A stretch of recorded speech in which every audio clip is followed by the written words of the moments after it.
Okay, next part it is April 29th, 2024. I went over it with a sharpened number 2 drawing pencils. And then I'm going to be going over the pencil, the fine line. I have blue ink and green ink. And like feathers and stuff.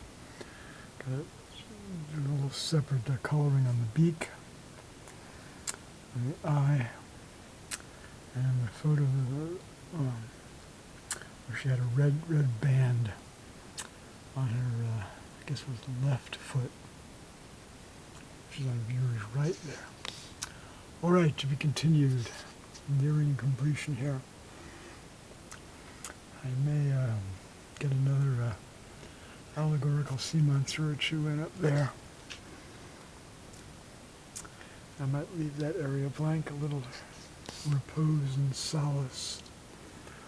All right, there you have it for right now. Under the Wing 79. Almost done.